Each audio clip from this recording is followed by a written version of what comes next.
Hey church family, hope you're doing well, hope you're staying safe and hygienic. I wanted to continue this theme of endurance that we've been going through by talking about an experience I had when I was younger.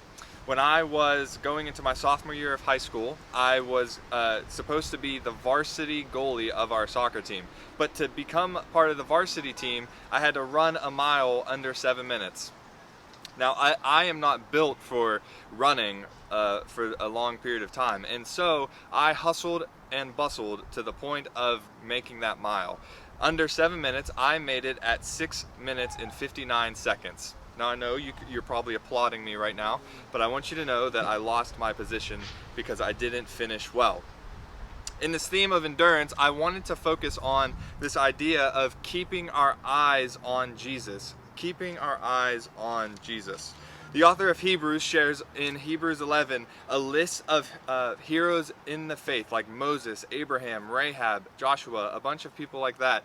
And he gets to the point in verse 1 and 2 of Hebrews 12 when he says, "Therefore, since we are surrounded by so great a cloud of witnesses, let us also lay aside every weight and sin which clings so closely, and let us run with endurance the race that is set before us, looking to Jesus, the founder and perfecter of our faith, who for the joy that was set before him endured the cross, despising the shame, and is seated at the right hand of God."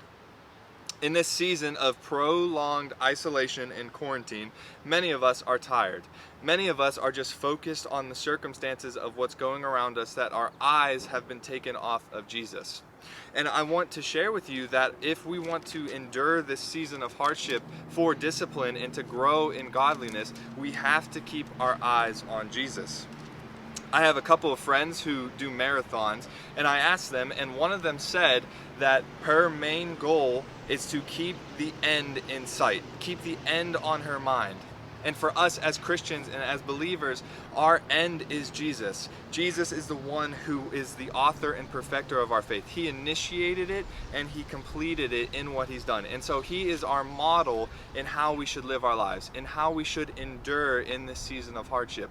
So my encouragement for you is to keep your eyes on Jesus, because when you take your eyes off of Jesus, you will be like Peter, who was on the water in the midst of the storm, walking towards Jesus. And when he took his eyes off of Jesus and he started looking at the things going around him, he began to sink. And so my encouragement for you and for me is to keep our eyes on Jesus.